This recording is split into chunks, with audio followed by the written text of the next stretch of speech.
Hello my dear student, तो आप सभी का एक बार फिर से स्वागत है यूपी अड्डा क्लासेस पे। प्रीवियस सेक्शन में हम लोगों ने डिस्कस किया था गैल्वेनिक सेल का निरूपण। आज इस सेशन में हम चल रहे हैं डिस्कस करने इलेक्ट्रोड पोटेंशियल के बारे में। विद्युत विभव, जो इलेक्ट्रोड विभव होता है होता क्या है। इंपॉर्टेंट सेशन है, हमारे साथ बने रहिए और समझिए इसको। तो हेडिंग में हम क्या डालेंगे, इलेक्ट्रोड पोटेंशियल। आज के सेशन में हमें क्या डिस्कस करना है, इलेक्ट्रोड पोटेंशियल।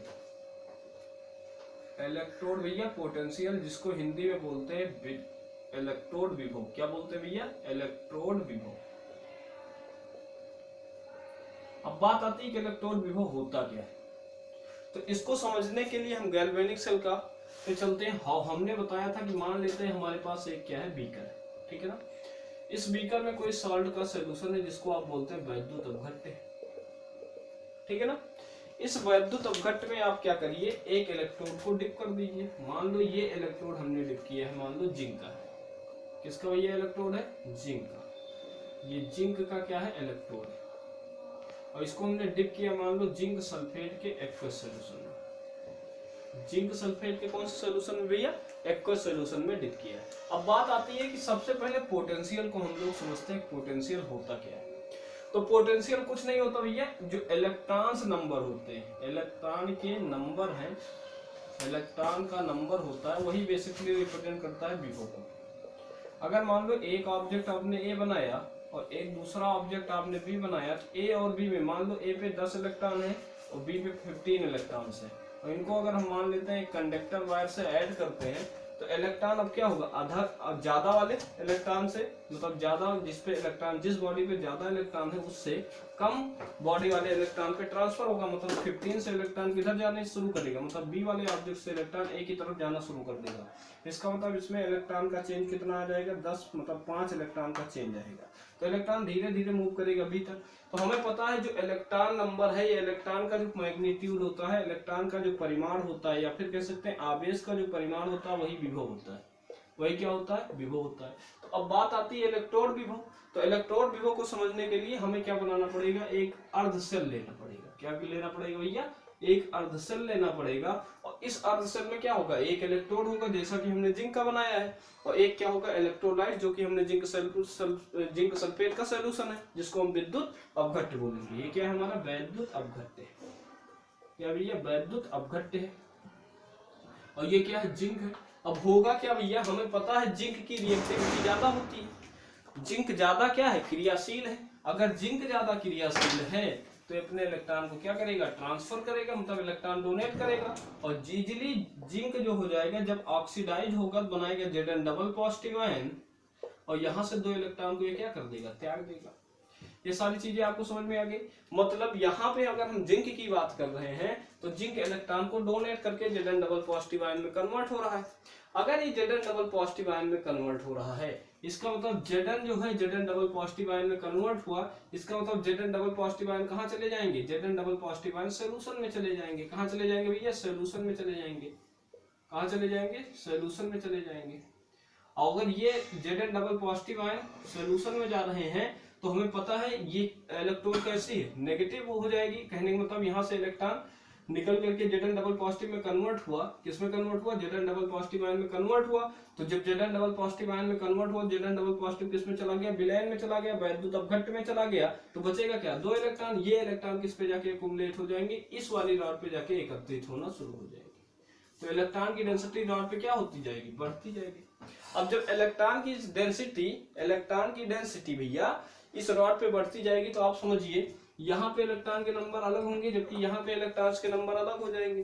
तो कहने का मतलब वैद्युत अपघट्य का जो विभव है और इलेक्ट्रोड का विभव है, उसी का अंतर क्या कहलाएगा, इलेक्ट्रोड विभव। मतलब इधर के इलेक्ट्रॉन नंबर को चेक करेगा, मतलब वैद्युत अपघट्य के इलेक्ट्रॉन नंबर को चेक कर लो, और वैद्युत अपघट्य के इलेक्ट्रॉन नंबर को चेक कर लो, और साथ ही साथ जो इलेक्ट्रोड आपने यूज किया उसके इलेक्ट्रॉन नंबर को चेक कर लो, और दोनों का जो अंतर है वही क्या बताएगा, इलेक्ट्रोड पोटेंशियल। क्या कहलाएगा, इलेक्ट्रोड पोटेंशियल। अगर इसको हमें डिफाइन करना पड़ जाए तो हम एक पॉइंट लिख सकते हैं, इलेक्ट्रोड पोटेंशियल कुछ नहीं होता, विद्युत अपघट्य के विलयन और इलेक्ट्रोड के विभव के बीच का विभव का अंतर है। क्या है, इलेक्ट्रोड के विभव के बीच का अंतर है। तो कह सकते हैं इलेक्ट्रोड पोटेंशियल बोले तो इलेक्ट्रोड विभव, कौन सा विभव भैया, इलेक्ट्रोड विभव इलेक्ट्रोड विभव वैद्युत अपघट्ट विलयन, वैद्युत अपघट्ट विलयन, वैद्युत अपघट्ट विलयन यूं इलेक्ट्रोड के विभव का क्या होता है, अंतर होता है। विभव का क्या होता है भैया, अंतर होता है। अब बात आ रही कि अगर जिंक ने इलेक्ट्रॉन डोनेट किया, जिंक ने इलेक्ट्रॉन को क्या किया, डोनेट किया, तभी Zn डबल पॉजिटिव आयन बना। तो यहाँ पे इनके दोनों के बीच में जो विभव का अंतर है, कहने का मतलब इलेक्ट्रोड विभव क्या होता है, वैद्युत अपघट्ट के विलयन, और इलेक्ट्रोड के विभव का क्या है, अंतर है। या कह सकते हैं वैद्युत अपघट्ट के विलयन में उपस्थित इलेक्ट्रॉन नंबर और इलेक्ट्रोड पर उपस्थित इलेक्ट्रॉन नंबर के डिफरेंस को ही हम क्या बोलते हैं, इलेक्ट्रोड विभव कहते हैं। अब अगर हम बात करें इलेक्ट्रोड विभव कितने प्रकार का होता है, तो जनरली पहले इसको हम देख लेते हैं इलेक्ट्रोड विभव को रिप्रेजेंट कैसे करते हैं। तो इलेक्ट्रोड विभव को हम रिप्रेजेंट करते हैं ई से। किससे रिप्रेजेंट करेंगे भैया, ई से। अब दूसरी बात समझते हैं, अगर ये जिंक है Zn डबल पॉजिटिव में जा रहा है, इसका मतलब ये रॉड क्या हो रही, ऑक्सीडाइड हो रही है। ये रॉड क्या हो रही है, ऑक्सीडाइज हो रही है, मतलब जिंक का क्या हो रहा है, ऑक्सीकरण। क्या हो रहा है भैया, जिंक का ऑक्सीकरण हो रहा है, ठीक है ना।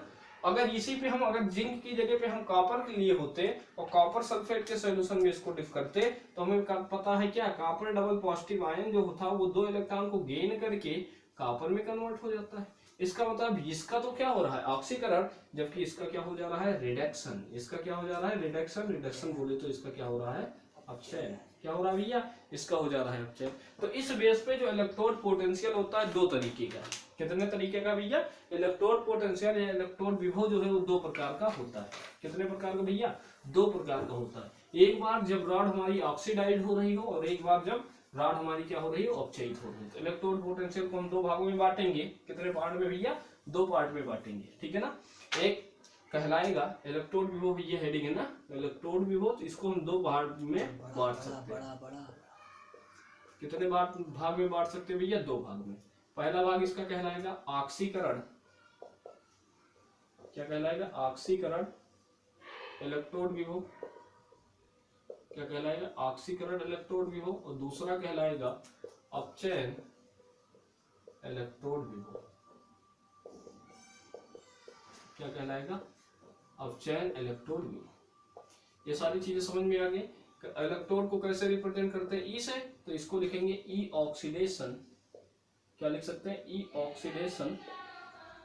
या फिर इसी को रिप्रेजेंट कर सकते हैं, अगर मान लो कोई मेटल की ही तो रॉड होगी भैया, अगर Mn से MsS से Mn पॉजिटिव में कन्वर्ट हो रहा है, इसका मतलब इसने n इलेक्ट्रॉन को क्या किया, रिमूव किया, n इलेक्ट्रॉन को रिमूव किया। इसका मतलब इसी को रिप्रेजेंट कर सकते हैं Em सॉलिड से कन्वर्ट हो रहा है Mn पॉजिटिव। इस तरीके से भी इसको रिप्रेजेंट किया जा सकता है। अपचयन की बात कर लें तो अपचयन को समझे तो हमें पता है कि अगर मान लो कोई आयन दिया गया है, क्या दिया गया भैया, आयन, और इसने n इलेक्ट्रॉन गेन कर लिया।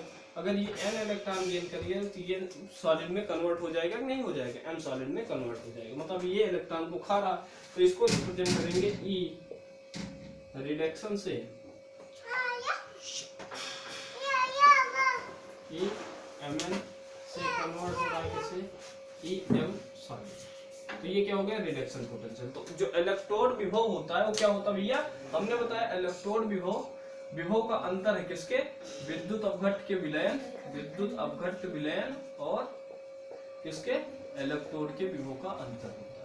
उसी को क्या बोलते हैं, इलेक्ट्रोड विभव। इसे हम रिप्रेजेंट करते हैं ई से। और एक कहलाएगा ऑक्सीकरण, जब हमारे इलेक्ट्रोड पर ऑक्सीडेशन तो ऑक्सीकरण इलेक्ट्रोड विभव, और जब इलेक्ट्रोड पे हमारा रिडक्शन तो इसको बोलेंगे रिडक्शन अपचयन इलेक्ट्रोड विभव के नाम से जाना जाएगा। अब थोड़ी सी बात कर लेते हैं कि वैद्युत अपघट्ट किस पे डिपेंड करता है, जो विद्युत विभव होता है किन किन पॉइंट्स पे डिपेंड करता है। तो ये बेसिकली डिपेंड करता है ताप पे। किस पे डिपेंड करता है, ताप पे।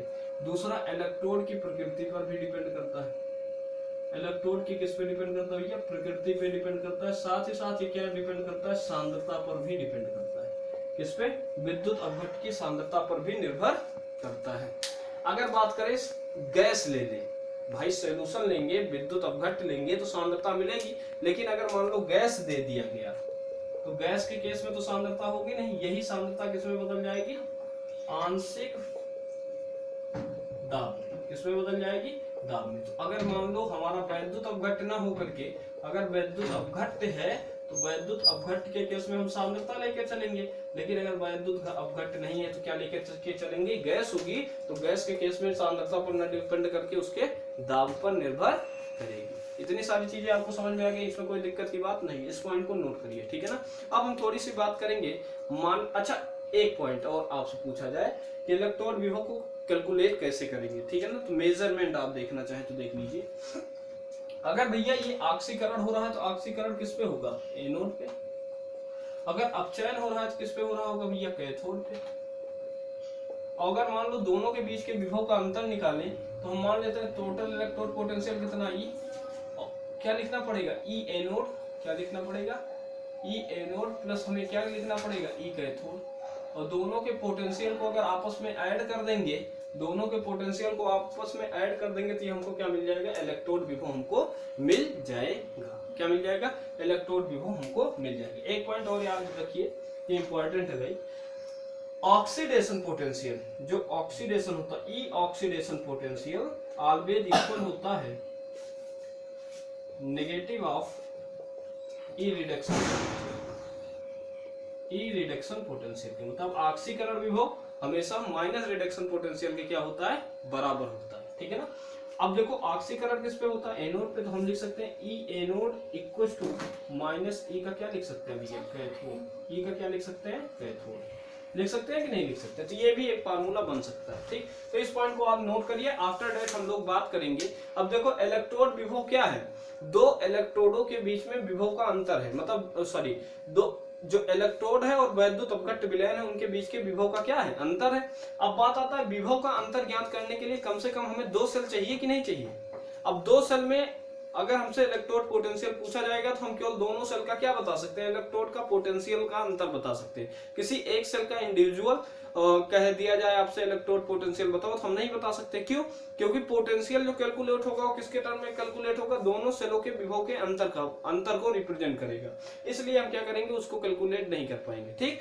तो यहाँ पे इस पॉइंट को नोट करिए, और उसी कैलकुलेशन को हम बनाने के लिए, मतलब किसी भी सेल के इलेक्ट्रोड पोटेंशियल को ज्ञात करने के लिए हम पढ़ने चल रहे हैं एक इंपॉर्टेंट टॉपिक जिसका नाम है मानक इलेक्ट्रोड विभव। क्या बोलेंगे भैया, मानक इलेक्ट्रोड विभव। तो हेडिंग डालेंगे मानक इलेक्ट्रोड विभव। क्या डालेंगे भाई, मानक इलेक्ट्रोड विभव। समझिए भाई, मानक इलेक्ट्रोड विभव क्या होता है। जब हम इलेक्ट्रोड विभव ज्ञात करें किसी स्पेसिफिक कंडीशन पे, किसी विशेष कंडीशन पे ज्ञात करते हैं तो मानक इलेक्ट्रोड विभव कहलाता है। एक पॉइंट आप लिखेंगे मानक इलेक्ट्रोड विभव में, क्या लिखेंगे, सबसे पहले हेडिंग ही डालिए मानक इलेक्ट्रोड विभव।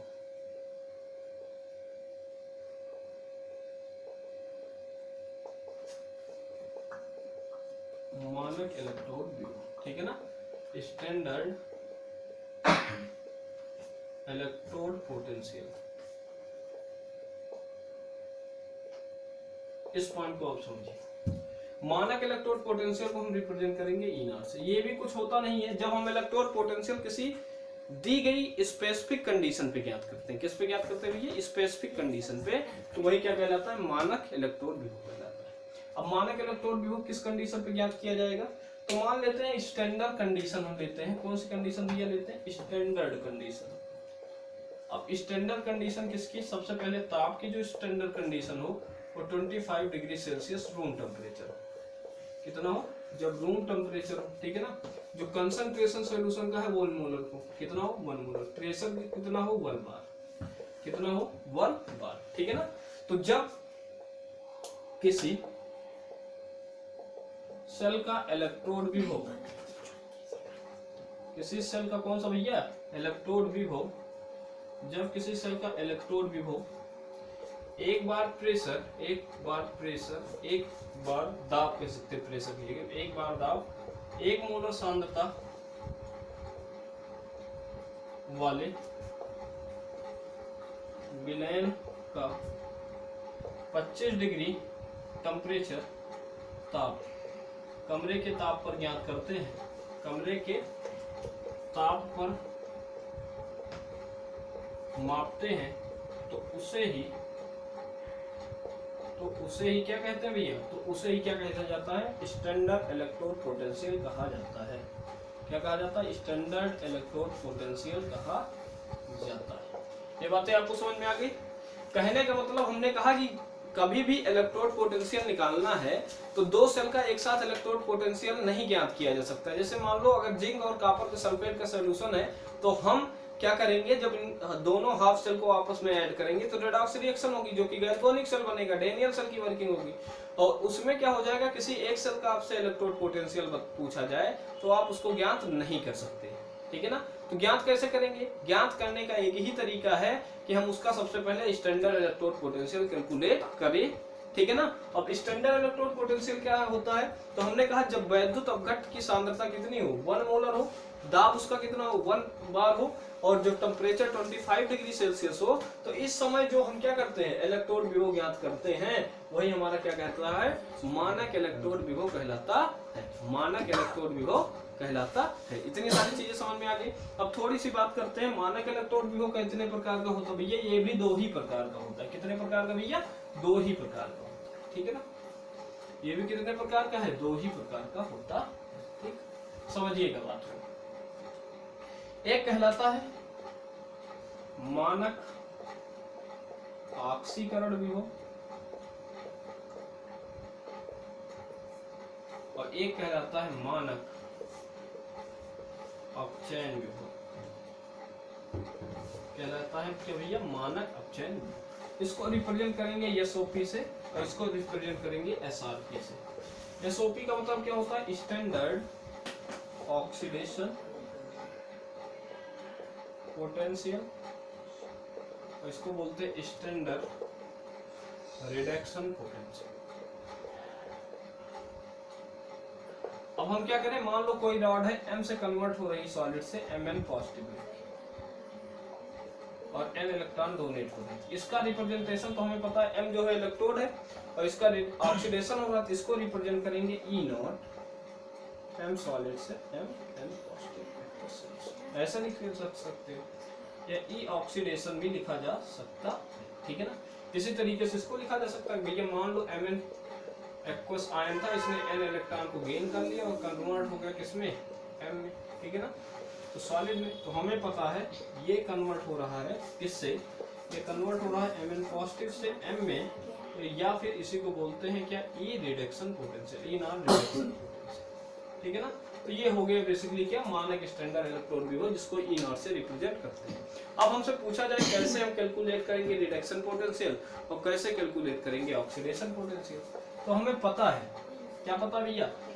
ऑक्सीडेशन किस पे? एनोड पे, और रिडक्शन किस पे? कैथोड पे। किस पे? कैथोड, ठीक है ना। तो हमें पता है अगर मानक इलेक्ट्रोड विभव निकालना हो तो हम लिख सकते हैं E0 कैथोड प्लस E0 क्या लिखेंगे? एनोड, ये लिख सकते हैं। और ये क्या होगा? टोटल सेल का इलेक्ट्रोड पोटेंशियल आएगा। लेकिन कैथोड पे क्या होता है? रिडक्शन। जब हमको एसआरपी इसका दिया गया हो, एसओपी इसका दिया गया, क्या दिया गया हो भैया? एसओपी इसका। कुछ समझने का प्रयास करते हैं हम लोग, ठीक है ना। इसको समझते हैं। हमने फार्मूले में क्या बताया? ई एनोड प्लस क्या लिख देंगे भैया? ई कैथोड लिखेंगे। ई एनोड प्लस क्या लिखेंगे? E naught cathode.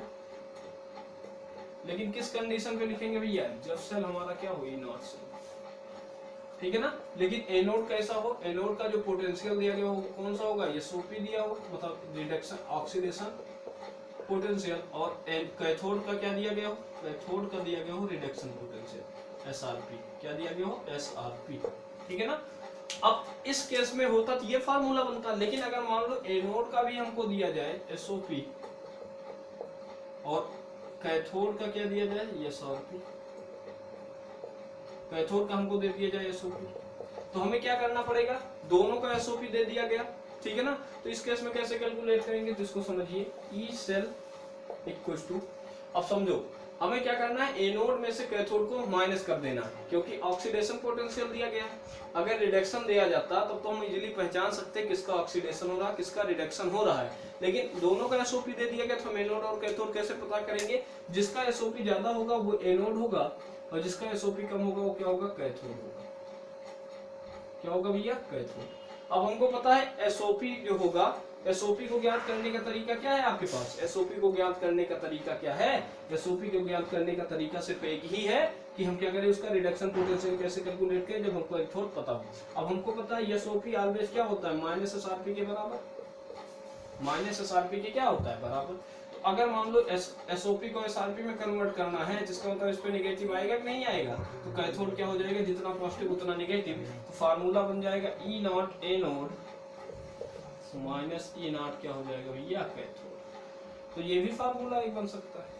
तो ये दूसरा फार्मूला हो सकता है जिसके थ्रू हम क्या कर सकते हैं, इलेक्ट्रोड मानक इलेक्ट्रोड पोटेंशियल की ज्ञात कर सकते हैं। ये सारी चीजें आपको समझ में आ गई।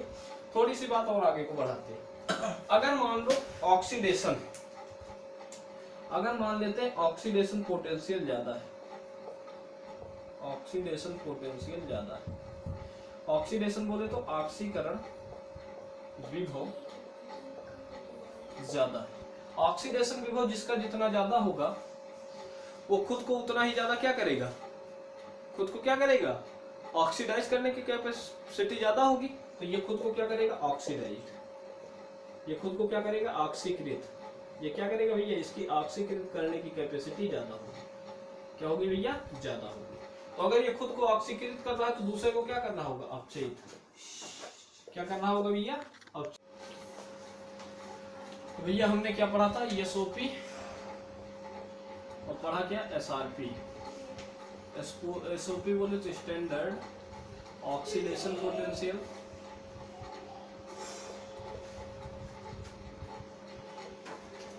और एसआरपी बोले तो स्टैंडर्ड रिडक्शन पोटेंशियल। अगर एसओपी दिया जाएगा तो एनोड का काम करेगा, एसआरपी देगा तो कैथोड। इलेक्ट्रोड पोटेंशियल निकालने के लिए E naught cathode, E naught से इक्वल टू लिखेंगे E naught cathode plus E naught क्या, एनोड। ये सारी चीजें हमने डिस्कस कर दी थी। एक पॉइंट आप समझिए, हमने बताया था एसओपी बराबर माइनस एसआरपी होता है, तो चाहे एसओपी दिया जाए एसआरपी, दोनों को एक में कन्वर्ट करना है, ठीक है ना। अगर एसओपी दे देगा भली भला, जिसके एसओपी ज्यादा होगा वो वर्क करेगा एनोड का, और जिसका एसओपी कम होगा वो वर्क करेगा किसका, कैथोड का।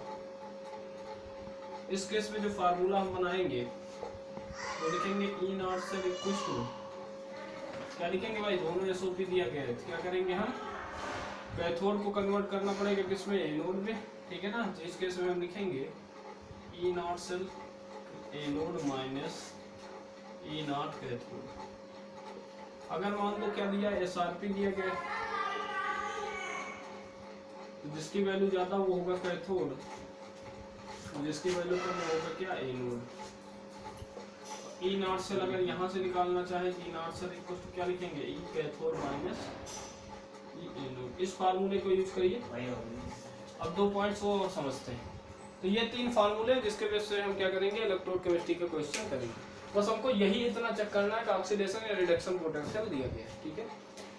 समझेंगे इस पॉइंट को भी, थोड़ा और आगे बढ़ते हैं। हमने कहा, हमने क्या कहा भाई, हमने कहा कि अगर मान लो एसआरपी जिसका जितना ज्यादा है वो तो खुद को क्या करेगा, ऑक्सीडाइज, खुद को क्या कर रहा होगा, ज्यादा से ज्यादा ऑक्सीडाइज कर रहा होगा।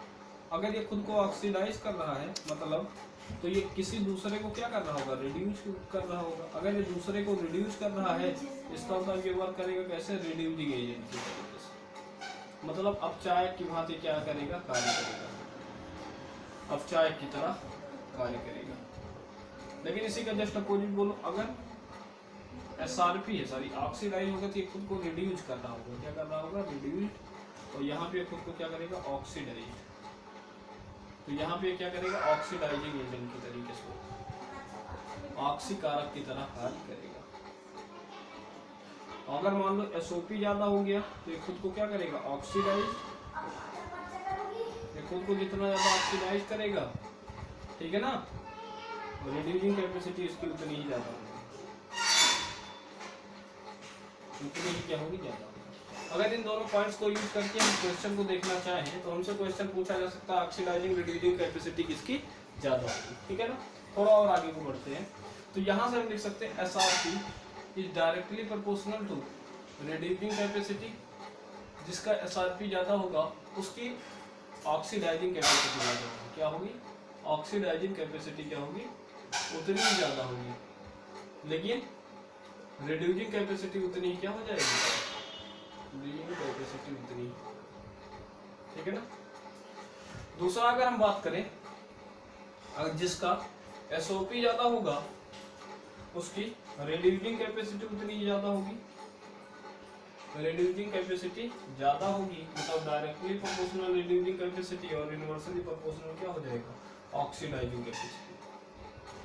तो कहने का मतलब अगर मान लो SRP ज़्यादा आएगा तो ऑक्सीडाइजिंग कैपेसिटी ज़्यादा होगी, मतलब ऑक्सीडाइज एजेंट की तरीके से वर्क करेगा, रिड्यूसिंग कैपेसिटी उसकी उतनी ही कम होगी, दूसरे को रिड्यूस उतना ही कम कर पाएगा। इतने सेशन में हम आज तक बात करेंगे। नेक्स्ट सेशन पे हम इस पर कुछ न्यूमेरिकल्स करेंगे। इस फार्मूले को लर्न करिए और नेक्स्ट सेशन में मिलते हैं और इस पे कुछ एग्जांपल्स के साथ। Thank you.